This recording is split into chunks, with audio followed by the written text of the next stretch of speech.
시청자 여러분 안녕하십니까? 김희정입니다. 안녕하십니까? 노준영입니다. 이태원 참사 희생자들의 유가족들이 오늘 오전 민주화를 위한 변호사 모임 사무실에서 기자회견을 열고 입장을 발표했습니다. 참사 이후 유가족들이 취재진 앞에서 공식 입장을 발표한 건 이번이 처음인데요. 어떤 입장을 발표했죠? 네, 유족들이 가장 먼저 요구한 건 진정한 사과였습니다. 유족들은 헌법에 따라 국민의 생명과 안전을 보장할 의무가 있는 윤석열 대통령이 피해자들에게 진심 어린 사과와 후속 조치를 약속하라고 요구했습니다. 또한 사전에 참사를 대비하지 못한 정부와 지자체, 경찰의 책임도 강조했습니다. 책임을 져야 할 일부 관계자들이 회피성 발언과 거짓 해명을 하고 있다고 호소했는데요. 투명하고 철저한 조사로 관련자들에게 책임을 엄중히 물어야 한다고 덧붙였습니다. 아울러 유가족들은 정부가 참사 피해자들이 서로 소통할 기회를 마련하고 사회적 추모를 이어가기 위한 추모시설 등 필요한 조치를 마련하라고 요구했습니다.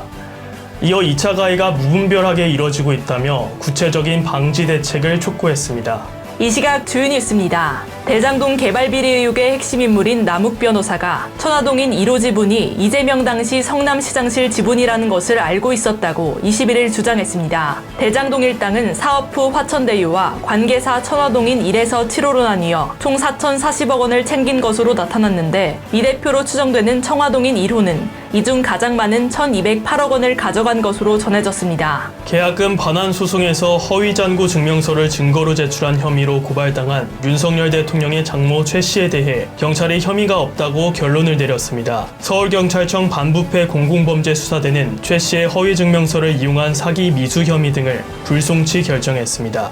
우리나라 국민 96%는 한국 경제가 위기 상황에 놓여 있다고 판단하는 것으로 나타났습니다. 이에 추경호 기획재정부 장관은 21일 경제개발 5개년 계획 60주년 간담회를 통해 비상한 각오로 생활물가 안정대책 등 민생경제 안정을 추진하겠다고 밝혔습니다. 3분기 소비자 물가지수는 108.7로 지난해 같은 기간에 비해 5.9% 상승해 24년 만에 가장 큰 상승폭을 기록했습니다. 지역별로 보면 제주가 7%로 전국에서 가장 높았고 강원과 충남이 각각 6.9%로 뒤를 이었습니다. 원희룡 국토교통부 장관이 최소 2020년 수준으로 부동산 세금 부담을 완화하겠다고 21일 밝혔습니다. 원 장관은 내년 공시가격 현실화율도 올해 수준보다 더 낮춰 종합부동산세와 재산세 등 보유세 부담도 덜겠다고 전했습니다. 축구 국가대표 응원단 붉은 악마가 광화문 광장에서 카타르 월드컵 거리 응원전을 개최하기 위해 제출한 안전관리 계획이 관할 자치구 심의를 조건부 통과했습니다.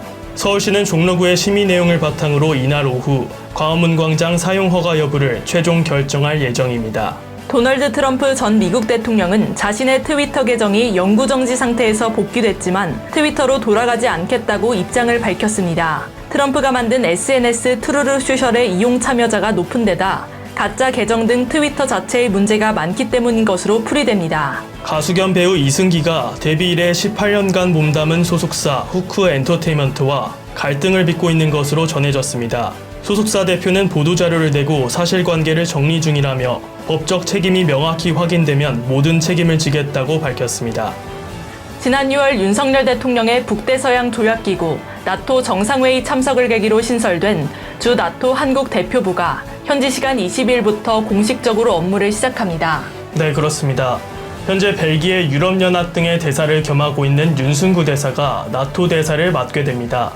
우리나라의 나토 대표부가 신설되는 것에는 지난 6월 윤석열 대통령이 한국 정상 최초로 나토 정상회의에 참석해 대표부 개설 의사를 밝힌 것이 계기가 됐습니다.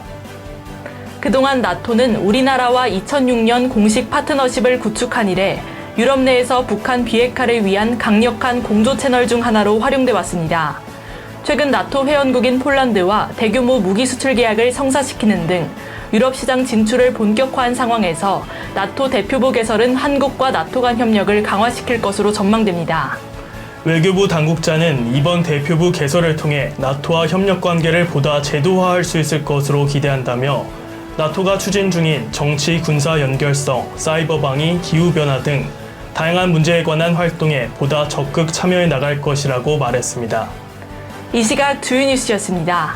오늘 영상이 유익했다면 구독과 좋아요를 눌러주시기 바랍니다. 지금까지 노준영, 김희정이었습니다.